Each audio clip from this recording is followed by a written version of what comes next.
या मत गाल में रही है कि हम यहाँ जिला के नेता हैं तो कुछ करते हैं तो पटना को खबर नहीं होती है, पटना को एक चीज खबर रहती है।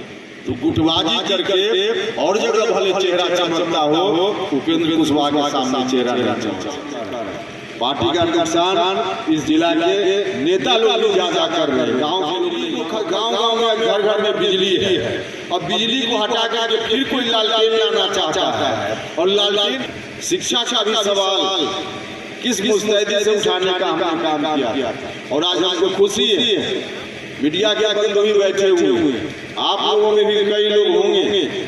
जब 2018 में मंत्री रहते हुए हम शिक्षा सुधार का आंदोलन चलाते थे, उस वक्त हमने एक पर्चा छपाया था जिसमें 25 सूत्री मांग लिखी हुई थी।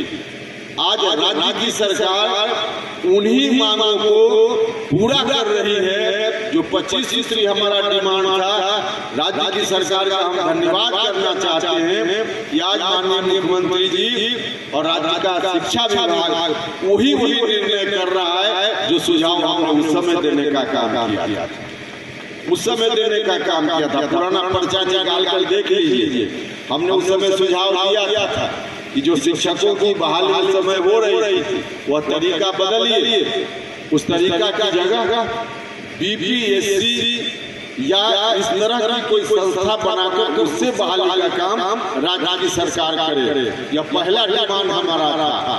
तो उस वक्त डिमांड था, आज राज्य की सरकार का माना कि नहीं माना। अब तो राज्य की सरकार बीपीएससी से बहाली करवा रही है, तो हमारा यह डिमांड था। और भी कई डिसीजन जो इधर हाल के दिनों में राज्य की सरकार का हुआ और जिसके चलते धीरे धीरे शिक्षा व्यवस्था में सुधार हो रही है। तो जो हम चाहते थे वह काम आज राज्य की सरकार कर रही है। अभी और भी बहुत बाकी है, सब काम हुआ नहीं, सरकार कर रही है।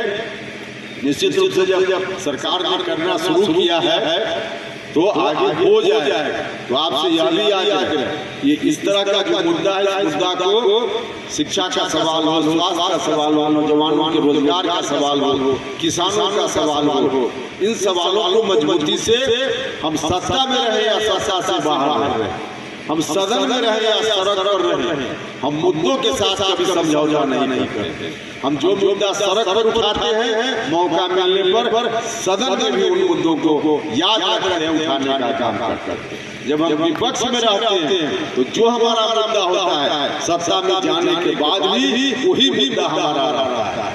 तो आप सब लोग मिलकर ताकत दीजिए, हमारी पार्टी का सदस्य बनिए, तमाम जाति धर्म के लोगों से आगे सब लोग मिलकर, हाँ पार्टी के जो नेता लोग इस जिला में उनसे आग्रह कि सिर्फ मोतिहारी में बैठ करके पार्टी मजबूत नहीं हो, इसके लिए गांव में जाना पड़ेगा, लोगों के बीच जाना पड़ेगा, समाज के सभी जाति धर्म के लोगों के यहाँ जाइए और गुटबंदी थोड़ा आप कम कीजिए। ये गुटबंदी में थोड़ा ज्यादा नुकसान करते हैं पार्टी का।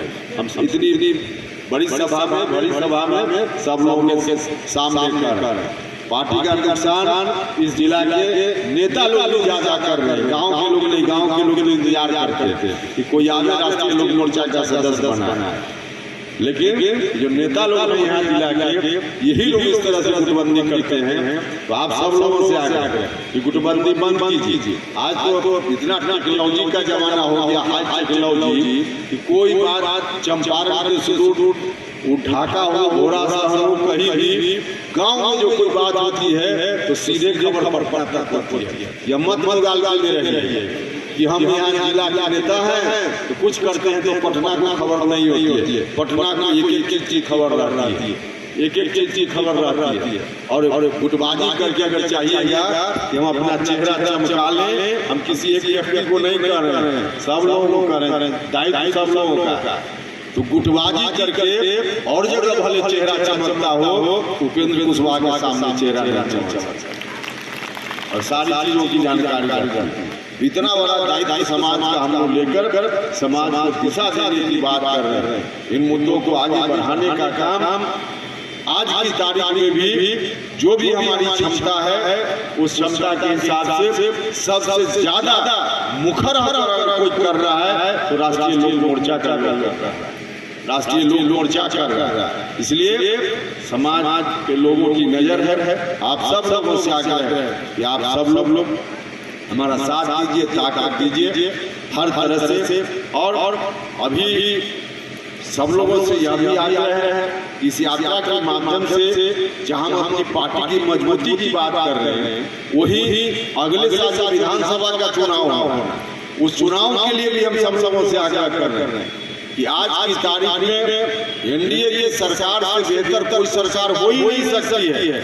इसलिए बिहार में फिर से एनडीए की सरकार अगली बार 2025 में बननी चाहिए। काम करने वाले लोग, चाहे हमारे प्रधानमंत्री जी हो या मुख्यमंत्री जी, इतना अच्छा काम हो रहा है और हम सब लोग भी वहाँ समाज के काम के लिए पूरी ताकत के साथ एनडीए में हिस्सेदारी, राष्ट्रीय लोक मोर्चा की भी हिस्सेदारी है। तो हम लोग जितनी मजबूती आप सब लोग दीजिएगा, उतनी मजबूती के साथ सरकार की हिस्सेदारी, जितनी सरकार की हिस्सेदारी आगे आने वाली सरकार में हिस्सेदारी राष्ट्रीय लोक मोर्चा की होगी, उतनी मुस्तैदी से आपके तमाम सवालों का हल निकालने के लिए सरकार में भी और हर तरह से बाहर भी हम लोग आवाज बुलंद करते रहे हैं। इसलिए सब लोग मिलकर एनडीए की सरकार फिर से बिहार में बने, इस बात में भी लगना है। विपक्ष की ओर से कोशिश बहुत होगी, कुछ कह के आपको भरमाने का प्रयास हो। अब कई बार जात का उम्मीदवार हो जाता है कहीं, तो जात की ओर कुछ लोग देखने लगते हैं। भैया जात की ओर देखने लगिएगा सीधे तो गड़बड़ हो जाएगा। 2005 से पहले वाले लोग अगर लौट कर आ गए तो बिहार फिर दुर्दशा का शिकार होगा। एक घंटे मार्ग में बैठकर फिरौती की रकम तय की जाती थी। अपहरण के बाद फिरौती की रकम एक घंटे मार्ग में तय होती थी। तो वह दिन दिल से बिहार में नहीं आया। वह दिन बिहार में अगर आ गया तो फिर बिहार कितना पीछे चला जाएगा। तो इसलिए उससे सचेत रहिए। अरे भैया, जो आप मुद्दा का साथ है, जो आप चाहते हैं जैसा विकास उसके साथ है, वह आपका आदमी है, चाहे वह किसी जात का हो, किसी धर्म का हो। और जो लोग फिर से बिजली को गांव-गांव में, घर-घर में बिजली है, अब बिजली को हटा करके फिर कोई लालटेन लाना चाहता है, और लालटेन के तरफ से अगर कोई आपकी जात का खड़ा हो जाता है तो फिर लालटेन जिंदाबाद करेगा, राष्ट्रीय लोक मोर्चा और उपेंद्र कुशवाहा जिंदाबाद करेगा। तो इस बात को भी समझना चाहिए। कई बार दिग्भ्रमित लोग हो जाते हैं, दिग्भ्रमित मत होइएगा।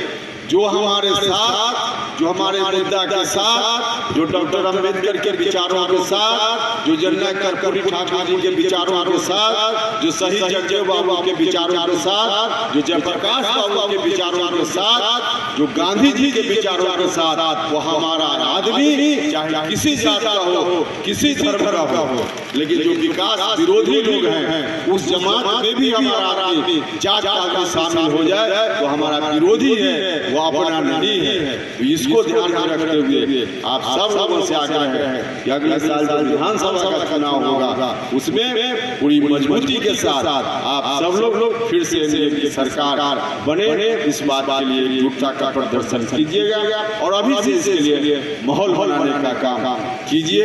यही आग्रह करने के लिए आए थे। इन्हीं सब लोग के साथ मैं फिर से एक बार डॉक्टर भीमराव अम्बेडकर साहब के चरणों में श्रद्धांजलि अर्पित करता हूँ।